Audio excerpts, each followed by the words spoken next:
Vous vous réveillez avec cette lancinante question « Pourquoi ?» Ce rêve, encore et encore. En 1883, Elena Blavatsky a documenté 47 cas de personnes hantées par le même rêve pendant plus de 10 ans. Ce n'étaient pas de simples cauchemars, ni des prémonitions, mais des prisons, des boucles karmiques dans le plan astral, empêchant l'âme d'évoluer dans cette incarnation. Et vous vous réveillez, en pleine nuit, encore une fois, ce rêve. Les détails peuvent changer, mais l'essence, elle, reste la même. Vous fuyez quelque chose, ou vous cherchez quelque chose que vous ne trouvez jamais, ou vous êtes perdu dans un endroit qui semble à la fois familier et étrangement déformé. Et vous vous réveillez avec cette sensation amère. Pourquoi est-ce que je rêve de ça? Encore? Elena a trouvé la réponse en 1882, lorsque le maître Moria lui a révélé le Svapna Bandha, le traité des amarres oniriques. Et dans les prochaines minutes, vous allez découvrir lequel des 7 schémas emprisonne votre âme et comment briser ce cycle infernal.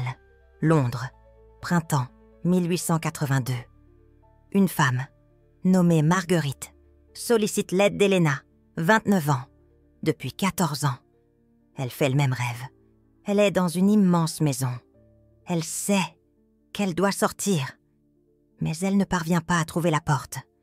Elle se réveille, paniquée, 3 fois par semaine, depuis 14 ans. J'ai déjà tout essayé. La thérapie, l'hypnose, j'ai déménagé, je me suis mariée, j'ai eu des enfants. Le rêve ne s'arrête pas. Elena ferme les yeux. Silence. Puis, vous ne rêvez pas de cette vie, vous rêvez de la précédente. Marguerite est figée. Comment ça? Il y a 14 ans. Vous avez eu 15 ans. L'âge auquel vous êtes décédé dans votre incarnation passée. Votre corps astral est piégé dans ce moment précis. Et chaque nuit, il tente de résoudre ce qui n'a pas été résolu. La maison est une prison. Vous êtes morte, emprisonnée. Et votre âme ne sait pas qu'elle s'est déjà échappée. Elena ouvre son carnet, montre à Marguerite un dessin, un corps physique endormi, un fil d'argent le reliant au corps astral. Et le corps astral, prisonnier, dans une boucle, revivant la même scène, nuit après nuit. C'est le Svapna Bandha, l'amarre onirique. Et une âme rare sur 8 en souffre. Elena a passé 3 ans à cataloguer des rêves répétitifs. En 1885, elle a publié secrètement, uniquement pour les initiés, la carte des 7 amarres. Chaque schéma correspondant à un traumatisme spécifique d'une vie passée, non résolue. Schéma numéro 1, le rêve de la fuite impossible. Vous êtes en fuite, peut-être, d'une personne, d'un lieu, d'une situation. Vos jambes deviennent lourdes, vous courez au ralenti. Ou vous restez simplement sur place. Le danger se rapproche. Vous vous réveillez, paniqué, avant d'être rattrapé. Ce que cela signifie, une mort violente, dans une vie passée, où vous avez tenté de fuir et échoué. Votre âme était restée prisonnière, au moment de la tentative de fuite, revivant éternellement. Le traumatisme de l'échappée belle, manqué, cas documenté. Elena a enregistré 12 cas, le plus dramatique, Thomas, 34 ans. Rêvait qu'il fuyait des soldats. Depuis l'âge de 6 ans, sous régression avec Elena, il a revécu une vie de prisonnier politique. À Rome, en 112 après JC, il a tenté de s'échapper, a été capturé, à 3 mètres de la porte, exécuté sur place. Son âme est restée piégée dans ces 3 mètres, pendant 1771 ans. Schéma numéro 2, le rêve de la quête sans fin. Vous cherchez quelque chose, peut-être être une personne, un objet, un lieu. Vous avez... Il est urgent de trouver, mais vous ne trouvez pas. Vous ouvrez des portes, tournez des coins, interrogez des personnes qui ne répondent pas. La frustration grandit. Vous vous réveillez, angoissé, sachant que vous n'avez pas mené votre quête à bien. Ce que cela signifie. Mission inachevée. Dans une vie passée, vous êtes mort avant d'avoir accompli quelque chose de crucial. Votre âme refuse d'accepter son échec. Continue de chercher, sur le plan astral. Case documentée. Victoire. 41 ans. Rêvait qu'elle cherchait un enfant. Depuis 26 ans. Sous régression. Elle a découvert une vie passée de sage-femme. En 54, en Angleterre. Perte d'un bébé. Pendant l'accouchement. Elle est morte 3 jours plus tard. De fièvre. Mais son âme n'a jamais accepté de ne pas avoir sauvé l'enfant. Elle a continué à chercher dans l'astral pendant 231 ans. Schéma numéro 3. Le rêve de la chute infinie. Vous tombez. Peut-être d'un immeuble, d'une falaise. Dans un trou sans fond, cette sensation dans l'estomac, vous tombez, tombez, tombez. Et vous vous réveillez. Avec l'impact, ou vous vous réveillez avant l'impact. Mais votre corps a un soubresaut. Ce que cela signifie. Mort par chute, dans une vie passée. Mais ce n'est pas la chute qui emprisonne, c'est la peur. Pendant la chute, des secondes de terreur absolue qui se sont gravées dans le corps astral. Votre âme revit ces secondes, nuit après nuit. Cas documenté. Edmond, 19 ans. Rêvait qu'il tombait. Depuis l'âge de 5 ans, Elena a identifié une vie passée de constructeur de cathédrale, en France, en 1247. Il est tombé d'un échafaudage. À 40 mètres de hauteur, la chute a duré 2,8 secondes. Son âme est restée piégée dans ces 2,8 secondes, pendant 636 ans. Schéma numéro 4. Le rêve de l'examen impossible. Vous passez un examen. Ou vous devez présenter quelque chose, mais vous n'avez pas étudié. Ou vous avez tout oublié. Ou les questions sont dans une langue que vous ne comprenez pas. La panique monte, le temps s'écoule. Vous vous réveillez. Dans une anxiété extrême, ce que cela signifie. Échec public, dévastateur. Dans une vie passée, moment d'humiliation collective qui a détruit votre identité, votre âme revit éternellement. Le moment de ne pas être préparé.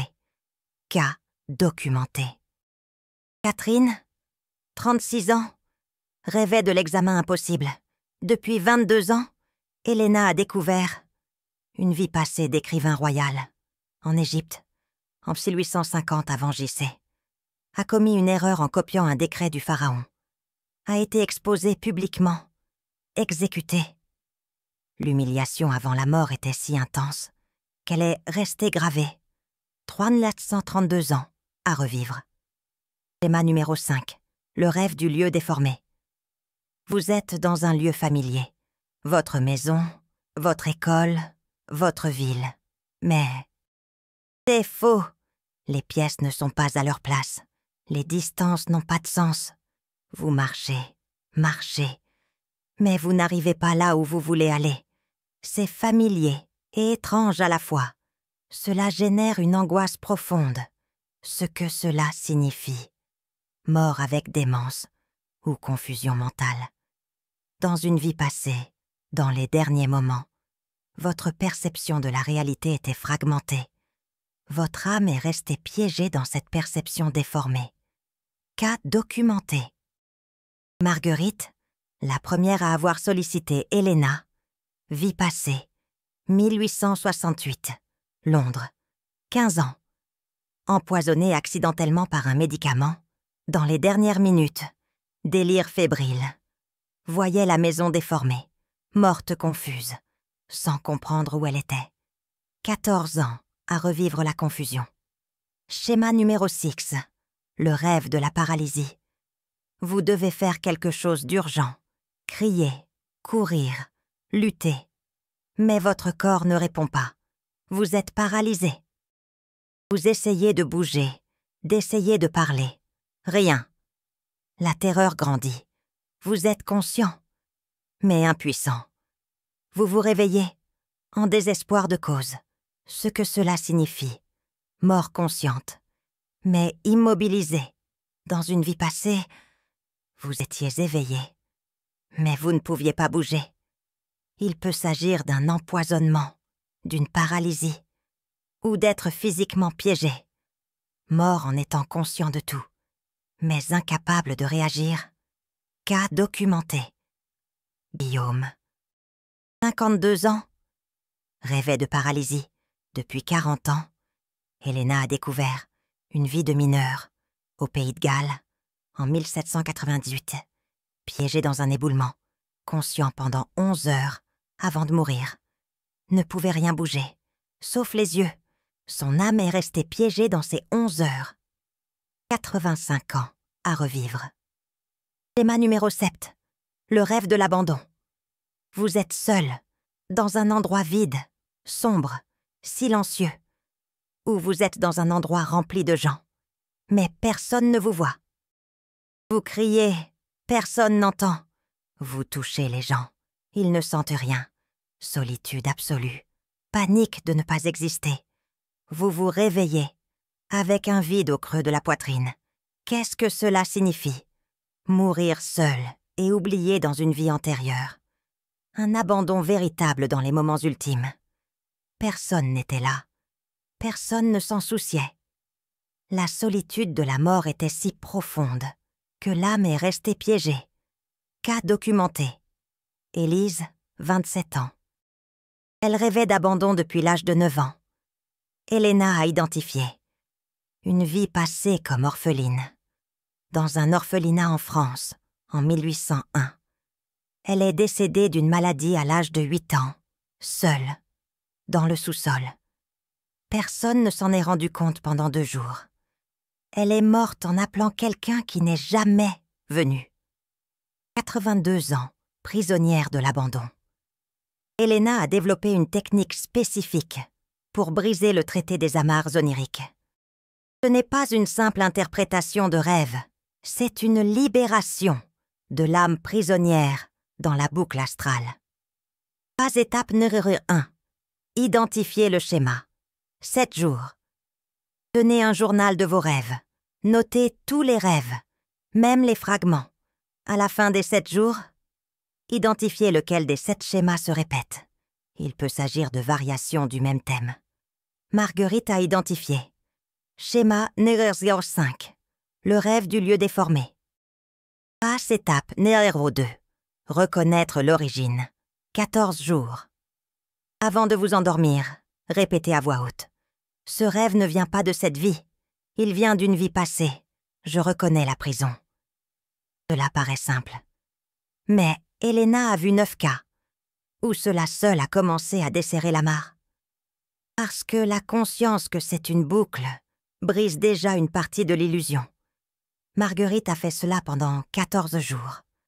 Les rêves ont commencé à devenir plus clairs. Elle a commencé à voir des détails qui étaient flous auparavant. Pas étape numéro 3. Confrontation lucide. 21 jours. Technique avancée. Avant de vous endormir, programmez l'intention.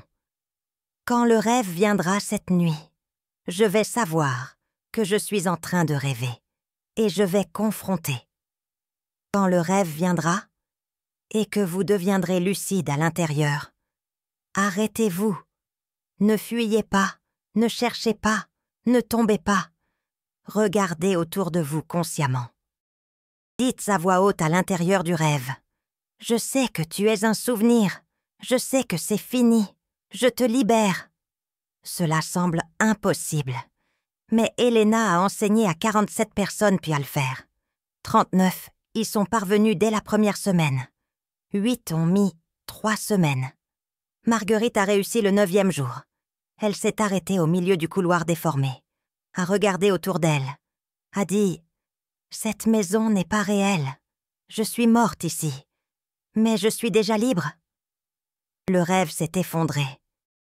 Elle s'est réveillée en pleurant et n'a plus jamais rêvé de cela. Pas étape numéro 4. Rituel de scellage. Un jour, le lendemain de la confrontation lucide réussie. Faites un rituel de scellage. Elena a enseigné une procédure spécifique. Allumez une bougie blanche. Tenez un cristal de quartz ou n'importe quelle pierre. Regardez la flamme. Répétez 7 fois. Par le pouvoir de la monade éternelle, je scelle cette porte astrale. Ce qui a été vécu est accompli. Ce qui était prisonnier est libre. Je libère ce souvenir de toutes les incarnations. C'est fait. C'est scellé. C'est complet. Éteignez la bougie. Enterrez ou jetez la cire dans de l'eau courante le lendemain. Cela symbolise la dissolution finale. Marguerite a fait cela. A pleuré pendant tout le rituel. A senti quelque chose se détacher dans sa poitrine. Un poids qu'elle portait depuis 14 ans a disparu. Phase étape numéro 5. Protection permanente. 40 jours après le scellage. Maintenez une protection pendant 40 jours. Temps d'un cycle complet de renouvellement astral. Avant de vous endormir, visualisez un bouclier d'Isis doré autour de votre corps. Dites « Mon corps astral est libre.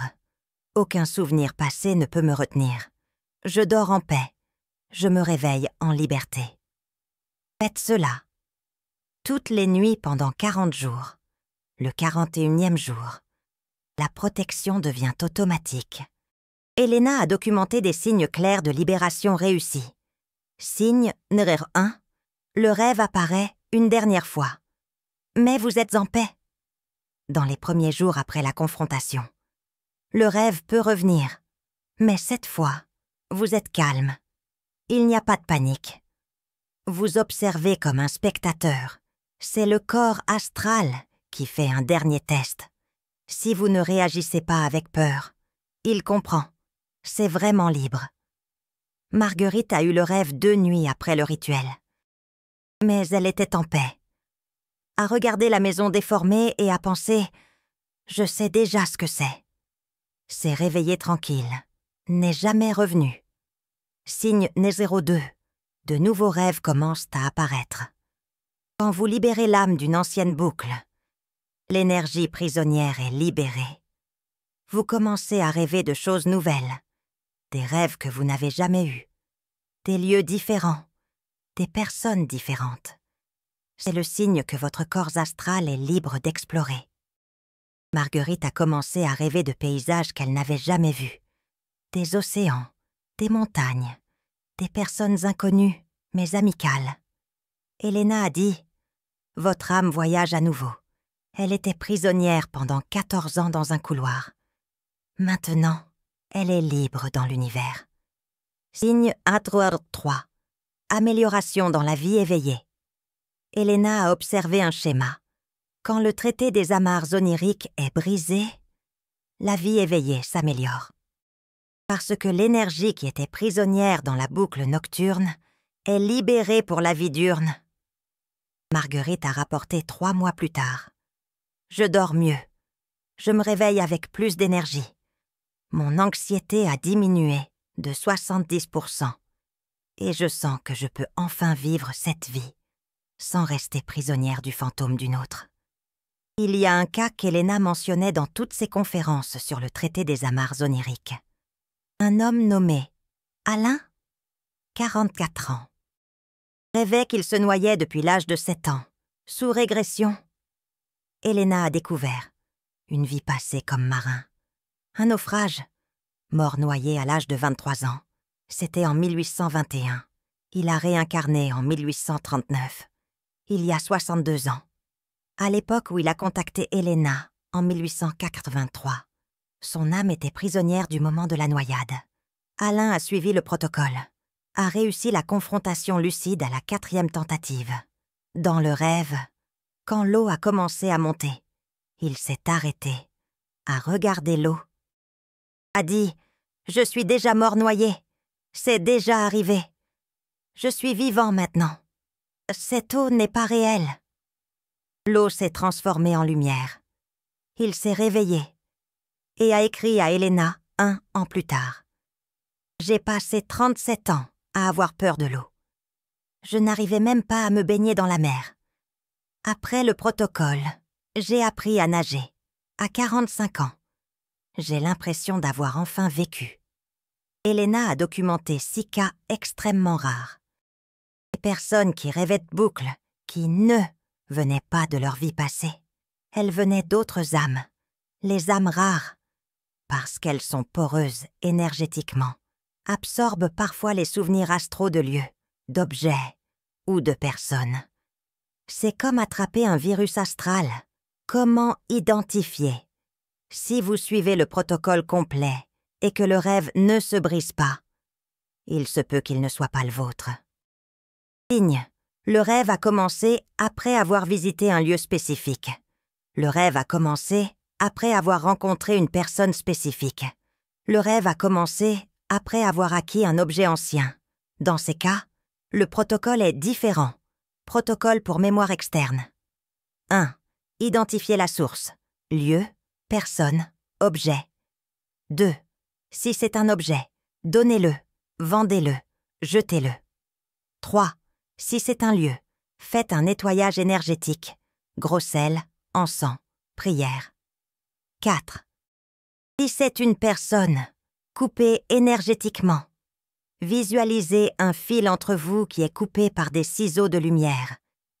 Elena a enregistré le cas d'une femme qui rêvait de guerre depuis qu'elle avait emménagé dans une maison ancienne. Elle a découvert. Un soldat est mort dans cette maison, en 1642. Le souvenir était imprégné dans les murs. Elle a fait un nettoyage complet. Le rêve s'est arrêté. Elena a tenté de publier « Traité des amarres oniriques » dans « La doctrine secrète » en 1888. Son éditeur a refusé. C'est trop dangereux. Les gens vont tripoter des souvenirs qu'ils ne savent pas contrôler. Elle était partiellement d'accord. Elle a enseigné cela uniquement à des initiés directs, parce que confronter des vies passées exige une préparation. Mais Elena Blavatsky disait aussi « Si un âme rare sur 8 souffre de cela et que personne n'enseigne la solution, nous condamnons des milliers de personnes à une prison perpétuelle dans leur propre subconscient. » C'est pourquoi elle a tout documenté dans des cahiers secrets et elle enseignait que celui qui a besoin de cette information la trouvera. L'univers ne laisse aucune âme rare prisonnière pour toujours. C'est une promesse. Si, pendant cette vidéo, vous avez identifié lequel de ces 7 schémas est le vôtre, ce n'est pas un hasard. Elena disait « La reconnaissance est la première étape de la libération. » Méditez là-dessus. Commencez le protocole aujourd'hui. Vous n'avez pas besoin de permission, pas besoin de gourou. Vous êtes l'autorité sur votre propre âme. Croyez-le! Et si cette révélation vous a touché profondément, YouTube met à votre disposition ce cœur doré appelé Super Thanks. Elena enseignait la loi de la réciprocité astrale.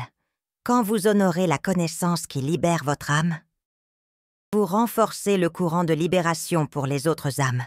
C'est un cercle vertueux. Ce n'est pas un paiement, c'est une reconnaissance. Et la reconnaissance, dans le plan astral, a le pouvoir de briser les amarres collectives. Une vague d'espoir. C'est la chaîne dorée.